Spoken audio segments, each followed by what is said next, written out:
مصطفیٰ جان رحمت پہ لاکھوں سلام، ان کے مولا کے ان پر کروڑوں درود، ان کے اصحاب و اطرت پہ لاکھوں سلام۔ الحمدللہ رب العالمین والصلاة والسلام علی سید المرسلین، اما بعد فاعوذ باللہ من الشیطان الرجیم، بسم اللہ الرحمن الرحیم۔ الصلاة والسلام علیکہ یا رسول اللہ وعلی آلکہ واصحابکہ یا حبیب اللہ۔ الصلاة والسلام علیکہ یا نبی اللہ وعلی آلکہ واصحابکہ یا نور اللہ۔ مدنی چینل کے ناظرین، مدنی چینل کا پروگرام ہے خاندان رسول صلی اللہ تعالی علیہ وآلہ وسلم۔ اس پروگرام میں ہم نے مختلف ایپیسوڈز میں نبی مکرم صلی اللہ تعالی علیہ وآلہ وسلم کے مقدس اور نورانی خاندان کے مختلف افراد کا ذکر خیر سنا ہے۔ پیارے آقا علیہ الصلوۃ والسلام کی اولاد، آپ کی ازواج، آپ کے آباء و اجداد، آپ علیہ الصلوۃ والسلام کے والدین کریمین اور آپ علیہ الصلوۃ والسلام کے مختلف رشتہ داروں کا ذکر خیر سنا۔ آج کے ایپیسوڈ میں ہم اس شخصیت کا ذکر خیر کریں گے جو کئی اعتبارات سے فضیلتوں کے حامل ہیں، اور خود حضور نبی کریم صلی اللہ تعالی علیہ وآلہ وسلم نے جن کی عظمت اور شان کو اپنے صحابہ کرام کے سامنے بیان فرمایا ہے۔ مدنی چینل کے ناظرین، وہ شخصیت کون ہے؟ وہ حضور نبی کریم رؤوف الرحیم صلی اللہ تعالی علیہ وآلہ وسلم کے چچا ابو طالب کے صاحبزادے حضرت سیدنا جعفر رضی اللہ تعالی عنہ ہیں۔ یہ کون ہیں؟ یہ حضرت سیدنا علی المرتضی شیر خدا کرم اللہ تعالی وجہہ الاسنا کے بڑے بھائی ہیں۔ یہ نبی پاک علیہ الصلوۃ والسلام کے کزن ہیں، آپ علیہ الصلوۃ والسلام کے چچا کے بیٹے ہیں، اور اتنا قرب کا رشتہ ہے اور اتنی فضیلتیں ہیں کہ احادیث اور سیرت کی کتب میں جا بجا ہمیں حضرت سیدنا جعفر رضی اللہ تعالی عنہ کا تذکرہ ملتا ہے۔ حضرت سیدنا جعفر رضی اللہ تعالی عنہ مولا علی رضی اللہ تعالیٰ عنہ سے تقریباً 10 سال بڑے تھے۔ آپ رضی اللہ تعالیٰ عنہ کا نام تو جعفر ہے، لیکن آپ کی ایک کنیت ابو عبداللہ ہے، کیونکہ آپ کے صاحبزادے کا نام بھی عبداللہ تھا، عبداللہ بن جعفر رضی اللہ تعالیٰ عنہ، جو حدیث کے راوی ہیں اور جا بجا ان کا بھی تذکرہ اور ذکر خیر ملتا ہے۔ تو بیٹے کے نام کی نسبت کے لحاظ سے آپ کی ایک کنیت ہے ابو عبداللہ، عبداللہ کے والد، اور چونکہ آپ رضی اللہ تعالیٰ عنہ غریبوں اور مسکینوں سے بڑی محبت رکھتے تھے، ان کا خیال رکھا کرتے تھے، تو اس مناسبت سے حضرت سیدنا جعفر رضی اللہ تعالی عنہ کی ایک کنیت ابو المساکین بھی ہے۔ اسی طرح اگر حضرت جعفر رضی اللہ تعالی عنہ کے القابات دیکھے جائیں تو آپ رضی اللہ تعالیٰ عنہ کی عظمت اور شان اور آپ کی صفات کے اعتبار سے آپ رضی اللہ تعالی عنہ کے کئی القابات علماء کرام نے ذکر کیے ہیں۔ مثال کے طور پر حضرت سیدنا جعفر رضی اللہ تعالیٰ عنہ کا ایک لقب ہے، ایک ٹائٹل ہے جواد، سخی، کیونکہ آپ غریبوں اور مسکینوں پر خیرات کیا کرتے تھے، راہ خدا میں مال خرچ کیا کرتے تھے، تو آپ کی شان سخاوت کے اظہار کے لیے حضرت جعفر رضی اللہ تعالیٰ عنہ کا ایک ٹائٹل ہے جواد، یعنی جود و سخاوت کرنے والے۔ اسی طرح حضرت سیدنا جعفر رضی اللہ تعالیٰ عنہ کا ایک ٹائٹل ہے ذوالجناحین، دو پروں والے۔ مدنی چینل کے ناظرین، آپ کو ذوالجناحین، دو پروں والا کیوں کہا جاتا ہے، اسی پروگرام میں انشاءاللہ ڈیٹیل کے ساتھ ہم اس واقعے کو سنیں گے اور اس وجہ کو جانیں گے۔ اسی طرح آپ کا ایک ٹائٹل ہے طیار، یعنی آپ رضی اللہ تعالیٰ عنہ کا عموماً جب ذکر خیر کیا جاتا ہے تو آپ کے نام کے ساتھ یہ والا ٹائٹل عام طور پر استعمال کیا جاتا ہے، حضرت سیدنا جعفر طیار رضی اللہ تعالیٰ عنہ۔ طیار کا معنی کیا ہوتا ہے؟ طیار کا معنی ہوتا ہے اڑنے والا۔ تو وہ جعفر جو اڑنے والے ہیں، کس کے ساتھ اڑنے والے ہیں اور یہ اڑنے کی شان کیا ہے، انشاءاللہ عز و جل اس پروگرام میں اس روایت کو ہم جانیں گے۔ اسی طرح حضرت سیدنا جعفر رضی اللہ تعالی عنہ کا ایک ٹائٹل ہے صاحب الہجرتین۔ صاحب الہجرتین کا مطلب ہے دو ہجرتوں والے۔ آپ رضی اللہ تعالی عنہ کو اللہ رب العزت نے یہ شرف عطا فرمایا ہے کہ آپ نے راہ خدا میں دین اسلام کی خاطر 2 مرتبہ ہجرت فرمائی ہے۔ حضرت سیدنا جعفر طیار رضی اللہ تعالی عنہ کئی صفات کے حامل تھے، چونکہ حضرت جعفر طیار رضی اللہ تعالی عنہ کو پیارے آقا علیہ الصلوۃ والسلام کی معیت ملی تھی، ساتھ ملا تھا، خاندانی اور نسبی اعتبار سے بھی اتنا قریبی رشتہ تھا، تو آپ علیہ السلام کی تربیت کا یہ ایسا عظیم شاہکار ہیں کہ آپ رضی اللہ تعالیٰ عنہ شاندار صفات کے حامل ہیں، اور ظہور اسلام سے پہلے بھی آپ رضی اللہ تعالیٰ عنہ کی جو زندگی تھی وہ بڑی شاندار تھی، اور عام لوگوں سے ہٹ کر آپ کا ایک معمول تھا، اور معاشرے کی وہ برائیاں جس میں عام طور پر افراد ملوث ہو جاتے ہیں، لیکن حضرت جعفر طیار رضی اللہ تعالیٰ عنہ اس گئے گزرے زمانے میں بھی ان برائیوں سے اپنے آپ کو دور رکھا کرتے تھے، ان برائیوں سے اجتناب کیا کرتے تھے۔ چنانچہ حضرت سیدنا جعفر طیار رضی اللہ تعالیٰ عنہ خود ارشاد فرماتے ہیں کہ میں نے کبھی شراب نہیں پی، میں نے کبھی شراب نہیں پی۔ اس کی وجہ کیا ہے؟ آپ اس کی لاجک بیان فرماتے ہیں، کیونکہ اس سے یعنی شراب پینے سے عقل زائل ہوتی ہے، کہ انسان جب شراب پیتا ہے تو اپنے آپے میں نہیں رہتا، اس کی عقل کام نہیں کرتی، تو چونکہ یہ اتنی معیوب چیز ہے لہٰذا حضرت جعفر طیار فرماتے ہیں کہ میں نے کبھی شراب نہیں پی۔ اسی طرح آپ ارشاد فرماتے ہیں کہ میں نے کبھی بت کی پوجا نہیں کی، کسی معبود باطل کے سامنے سر نہیں جھکایا۔ اس کی وجہ کیا ہے؟ آپ فرماتے ہیں کیونکہ یہ پتھر ہے، نہ نفع دے سکتا ہے نہ نقصان پہنچا سکتا ہے۔ یعنی زمانے جاہلیت میں بھی حضرت جعفر طیار رضی اللہ تعالیٰ عنہ پر رب تبارک و تعالیٰ کا کیسا فضل و کرم کہ آپ معبودان باطلہ کے سامنے سر جھکانے سے اجتناب کیا کرتے تھے، اور اس برائی سے اللہ تبارک و تعالیٰ نے آپ رضی اللہ تعالیٰ عنہ کے دامن کو پاک رکھا۔ یوں ہی آپ فرماتے ہیں کہ میں کبھی بدکاری میں مبتلا نہیں ہوا، کیونکہ میں اپنی بیوی کے معاملے میں غیرت رکھتا ہوں۔ یوں ہی حضرت جعفر طیار رضی اللہ تعالیٰ عنہ ایک اور برائی کا ذکر کرتے ہوئے فرماتے ہیں کہ میں نے کبھی جھوٹ نہیں بولا۔ وجہ کیا ہے؟ کیونکہ میں جھوٹے کو کمینہ خیال کرتا ہوں۔ تو یہ حضرت جعفر طیار رضی اللہ تعالیٰ عنہ کی عظمت و شان ہے کہ اتنی شاندار صفات کے حامل ہیں اور اپنے آپ کو برائیوں سے اور عیوب سے دور رکھنے والے ہیں۔ حضرت سیدنا جعفر طیار رضی اللہ تعالیٰ عنہ کے ایمان لانے کے حوالے سے علماء کرام نے ذکر کیا کہ یہ حضرت مولا علی رضی اللہ تعالیٰ عنہ سے تقریباً 10 سال بڑے تھے، اور ابتدائی زمانے میں جب آپ علیہ السلام نے اپنے نبی ہونے کا اظہار فرمایا اور دین اسلام کی دعوت دی، تو وہ خوش نصیب مسلمان جنہوں نے اس امت میں ایمان قبول کرنے کے اعتبار سے سبقت کی، یعنی انہوں نے پہل کی، جن کو سابقین اولین کہا جاتا ہے، حضرت جعفر طیار رضی اللہ تعالیٰ عنہ کا شمار ان صحابہ میں ہے، ان خوش نصیب مسلمانوں میں ہے جن کو سابقین اولین کہا جاتا ہے۔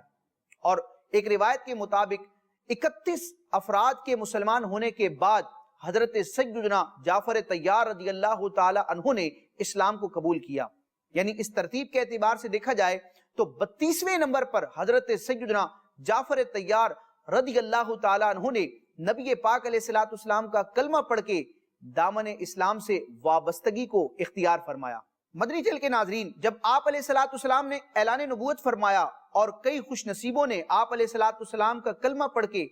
اسلام کو قبول کیا، تو اب جو کفار مکہ تھے، مکے میں جو غیر مسلم افراد تھے، بالخصوص جو قریش کے افراد تھے، انہوں نے نبی کریم رؤوف الرحیم صلی اللہ تعالی علیہ وآلہ وسلم اور آپ کے صحابہ، آپ کے امتیوں، آپ پر ایمان لانے والوں کو طرح طرح کی تکلیفیں پہنچائیں، طرح طرح سے اذیتیں دی۔ تو نبی پاک علیہ السلام کے حکم سے تقریباً 80 کے قریب مسلمانوں نے مکہ المکرمہ سے حبشہ کی طرف ہجرت کی۔ یہ اسلام کی پہلی ہجرت تھی، اور حضرت سیدنا جعفر طیار رضی اللہ تعالی عنہ بھی اس ہجرت میں شریک تھے۔ یعنی مکہ المکرمہ سے حبشہ کی طرف جو ہجرت ہوئی تھی، اس میں حضرت سیدنا جعفر طیار رضی اللہ تعالی عنہ بھی شامل تھے۔ تو یوں یہ پہلی ہجرت تھی جس میں حضرت جعفر طیار رضی اللہ تعالیٰ عنہ کو شمولیت کا شرف ملا۔ حبشہ کے جو بادشاہ تھے، ان کے اسلام کی طرف راغب ہونے، دین اسلام کو اور اس حق کے پیغام کو قبول کرنے میں بھی جو ظاہری سبب بنے تھے، وہ حضرت سیدنا جعفر طیار رضی اللہ تعالیٰ عنہ ہیں۔ جی ہاں، روایات میں آتا ہے کہ ایک موقع پر حضرت سیدنا جعفر طیار رضی اللہ تعالیٰ عنہ نے حبشہ کے اس بادشاہ نجاشی کے دربار میں آ کر رب تبارک و تعالیٰ کی وحدانیت، یعنی اللہ تعالیٰ کے ایک ہونے، نبی کریم صلی اللہ تعالی علیہ وآلہ وسلم کی رسالت، یعنی آپ کے اللہ کا سچا رسول ہونے، دین اسلام کی حقانیت، حضرت سیدنا عیسیٰ روح اللہ علی نبینا وعلیہ الصلوۃ والسلام کی عظمت و شان اور آپ کی والدہ حضرت سیدتنا مریم رضی اللہ تعالی عنہا کی پاک دامنی کے حوالے سے ایسا بیان فرمایا، ایسا شاندار کلام فرمایا کہ نجاشی بادشاہ کی زبان سے یہ کلمات جاری ہوئے کہ میں گواہی دیتا ہوں کہ محمد صلی اللہ تعالی علیہ وآلہ وسلم اللہ کے رسول ہیں، اور حضرت عیسیٰ علیہ السلام نے انہی کی بشارت دی تھی۔ پھر نجاشی بادشاہ نے اس بات کا اظہار کیا کہ اگر میں بادشاہت کے کاموں میں مشغول نہ ہوتا تو میں ضرور ان کی خدمت میں حاضر ہوتا اور ان کی نالین مقدس کو اٹھاتا۔ پھر نجاشی نے حضرت سیدنا جعفر طیار رضی اللہ تعالیٰ عنہ اور ان کے علاوہ جو وہاں مسلمان موجود تھے ان کی بڑی رسپیکٹ کی، ان کے لیے کھانے کا، لباس وغیرہ کا اہتمام فرمایا۔ مدنی چینل کے ناظرین، سن 7 ہجری میں جب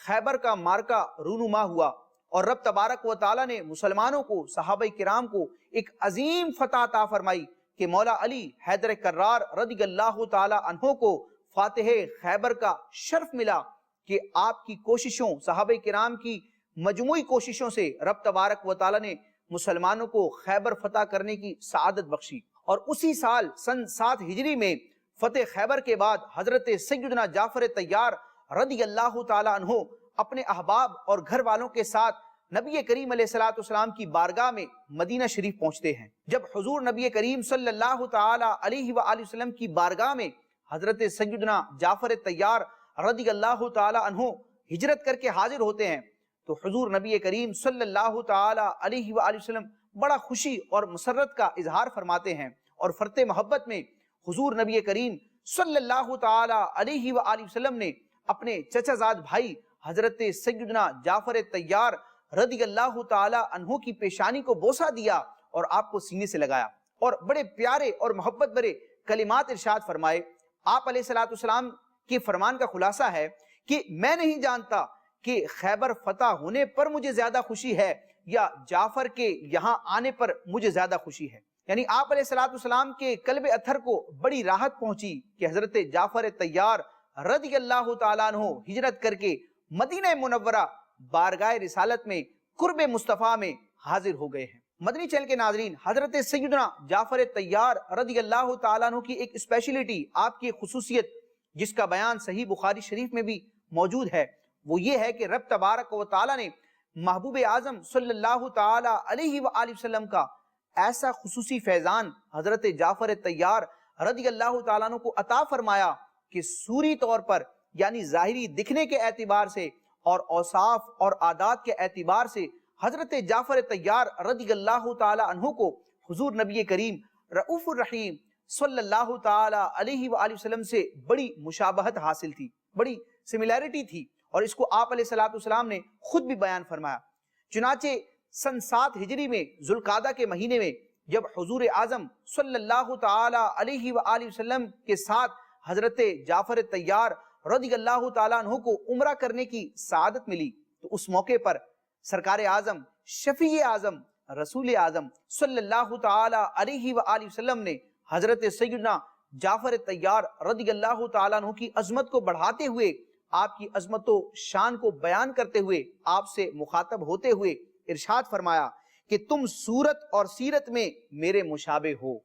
یہ حضرت سیدنا جعفر طیار رضی اللہ تعالیٰ عنہ کی عظمت و شان ہے کہ دکھنے کے اعتبار سے، سوری اعتبار سے اور سیرت و کردار کے اعتبار سے آپ رضی اللہ تعالیٰ عنہ کو خصوصی طور پر فیضان مصطفیٰ عطا کیا گیا۔ مدنی چینل کے ناظرین، حضرت سیدنا جعفر بن ابو طالب یعنی حضرت جعفر طیار رضی اللہ تعالیٰ عنہ اچھی صفات کے حامل بھی تھے، اور آپ کی اچھی صفات میں سے ایک صفت یہ تھی کہ آپ رضی اللہ تعالیٰ عنہ غریبوں اور مسکینوں سے بڑی محبت فرماتے تھے، بڑا لطف و کرم کا معاملہ فرماتے تھے، اور اسی آپ کی عادت مبارکہ کو ظاہر کرنے کے لیے، اسی کو گویا کہ بیان کرنے کے لیے آپ رضی اللہ تعالیٰ عنہ کی ایک کنیت یہ بھی بیان کی جاتی ہے،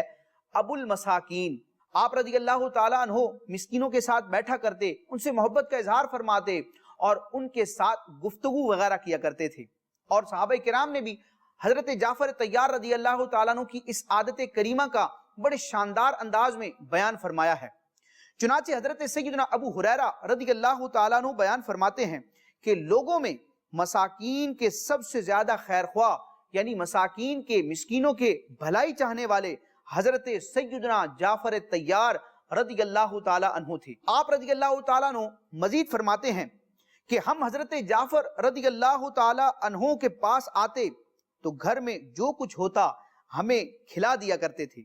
یہاں تک کہ ایک مرتبہ گھر میں کچھ نہ تھا تو شہد کا ایک خالی مشکیزہ لے آئے، ہم نے اس کو کھولا اور جو شہد بچا ہوا تھا اس میں سے ہم کھانے لگے۔ یعنی حضرت جعفر طیار رضی اللہ تعالیٰ عنہ اپنے محبوب علیہ السلام کی امت کا کتنا خیال رکھنے والے تھے کہ غریبوں اور مسکینوں کو نوازا کرتے تھے۔ مدنی چینل کے ناظرین، حضرت جعفر طیار رضی اللہ تعالیٰ عنہ جب حبشہ سے ہجرت کر کے مدینہ تشریف لے آئے تو سن 8 ہجری میں شام کی سرزمین پر موتا کے مقام پر مسلمانوں کا ایک عظیم مارکہ رومیوں کی فوج سے ہوا۔ اس وقت مسلمانوں کی تعداد تقریباً 3000 تھی اور 3000 مسلمانوں کے مقابلے میں رومیوں کی فوج کی تعداد تقریباً 1 لاکھ تھی۔ اتنے بڑے لشکر جرار سے مسلمانوں کا مقابلہ تھا جس کو غزوہ موتا کے نام سے تاریخ اسلام میں یاد کیا جاتا ہے۔ سرکار اعظم صلی اللہ تعالی علیہ وآلہ وسلم کی یہ ہدایات تھی، آپ کا یہ حکم تھا کہ اس مسلمانوں کے لشکر کی قیادت حضرت سیدنا زید بن حارثہ رضی اللہ تعالی عنہ کریں گے، یہ علمبردار بنیں گے، یہ مسلمانوں کے جھنڈے کو اپنے ہاتھوں میں تھامیں گے اور قیادت فرمائیں گے۔ اگر حضرت سیدنا زید رضی اللہ تعالیٰ عنہ شہادت کے رتبے سے سرفراز ہوتے ہیں تو پھر دوسرے نمبر پر حضرت سیدنا جعفر بن ابو طالب یعنی یہی حضرت جعفر طیار رضی اللہ تعالیٰ عنہ اس لشکر اسلام کی قیادت سنبھالیں گے، اور اگر یہ بھی شہید ہوتے ہیں تو پھر تیسرے نمبر پر حضرت سیدنا عبداللہ بن رواحہ رضی اللہ تعالیٰ عنہ اسلامی لشکر کی قیادت کریں گے۔ چنانچہ جب یہ لشکر اس مقام پر روانہ ہوا اور 1 لاکھ کے لشکر جرار کے مقابلے میں جب 3000 مسلمان سامنے آئے تو مسلمانوں نے بڑی جانفشانی کے ساتھ، بڑی بہادری اور شجاعت کے ساتھ راہ خدا میں جہاد کیا، اور دیکھتے ہی دیکھتے کئی صحابہ کرام کو اس غزوے میں شہادت کا شرف بھی ملا۔ چنانچہ حضرت سیدنا زید بن حارثہ رضی اللہ تعالیٰ عنہ جو لشکر کی قیادت فرما رہے تھے، جب آپ کی شہادت ہوئی تو آپ کی شہادت کے بعد اسلام کے جھنڈے کو، اسلام کے علم کو حضرت سیدنا جعفر طیار رضی اللہ تعالی عنہ نے اپنے ہاتھوں میں لیا، کیونکہ آپ علیہ السلام کی یہی ہدایات تھی۔ اب حضرت سیدنا جعفر طیار رضی اللہ تعالیٰ عنہ راہ خدا میں اپنی جان کا نذرانہ پیش کرنے کے لیے آگے بڑھتے ہیں اور رومیوں کی جماعت سے، رومیوں کی فوج سے قتال کرتے ہیں۔ اتنے میں کیا ہوتا ہے کہ ایک رومی فوجی حضرت سیدنا جعفر طیار رضی اللہ تعالیٰ عنہ کی طرف بڑھتا ہے اور اس نے تلوار کے ذریعے، ہتھیار کے ذریعے آپ رضی اللہ تعالیٰ عنہ کے بازو پر ایسا وار کیا، ایسا شدید وار کیا کہ حضرت جعفر طیار رضی اللہ تعالیٰ عنہ کا ایک بازو آپ کے جسم اقدس سے جدا ہو گیا۔ جب آپ کا ایک بازو کٹ گیا تو اسلام کے جھنڈے کو حضرت سیدنا جعفر طیار رضی اللہ تعالیٰ عنہ نے اپنے دوسرے ہاتھ میں تھاما، لیکن اس ظالم نے حضرت سیدنا جعفر طیار رضی اللہ تعالیٰ عنہ کے دوسرے ہاتھ پر بھی وار کیا اور آپ رضی اللہ تعالیٰ عنہ کا دوسرا بازو بھی آپ کے جسم اقدس سے جدا ہو گیا۔ اب دونوں بازو کٹ چکے ہیں، لیکن پھر بھی دین اسلام کے پرچم کو بلند کرنے کے لیے، رب تبارک و تعالیٰ کے کلمے کو بلند کرنے کے لیے حضرت جعفر طیار رضی اللہ تعالیٰ عنہ نے قربانی کی ایسی مثال رقم کی، ایسی تاریخ رقم کی کہ جس کی مثال ہمیں نہیں ملتی۔ حضرت جعفر طیار رضی اللہ تعالیٰ عنہ نے اپنے دونوں کٹے ہوئے بازوؤں کے ساتھ پرچم اسلام کو تھام لیا اور یوں حضرت سیدنا جعفر طیار رضی اللہ تعالیٰ عنہ نے جام شہادت نوش کیا۔ یہ آپ رضی اللہ تعالیٰ عنہ کی بہادری تھی۔ اب جب جنگ کے بعد حضرت سیدنا جعفر طیار رضی اللہ تعالیٰ عنہ کو تلاش کیا گیا تو صحابہ کرام فرماتے ہیں کہ ہم نے دیکھا کہ جب حضرت جعفر طیار رضی اللہ تعالیٰ عنہ کی ہم نے زیارت کی، آپ شہید ہو چکے تھے، تو آپ کے جسم اقدس پر تقریباً 90 کے قریب نشانات تھے، اور آپ رضی اللہ تعالیٰ عنہ کی بہادری دیکھیں کہ 90 کے قریب آپ رضی اللہ تعالیٰ عنہ کے جسم اقدس پر جو نشانات تھے، جو زخم تھے، وہ سب کے سب آپ کے جسم کے اگلے حصے پر تھے۔ یعنی دشمنان اسلام کی طرف سے جتنے بھی وار ہوئے ان کا مقابلہ آپ نے ڈٹ کر کیا۔ یہ آپ کی بہادری کی ایک علامت ہے جس کو صحابہ کرام نے بیان کیا کہ اتنے شجاع، اتنے بہادر تھے، اتنے جانثار تھے کہ سارے زخم اپنے سینے پر لیے۔ حضرت سیدنا جعفر طیار رضی اللہ تعالیٰ عنہ کی جب شہادت ہو گئی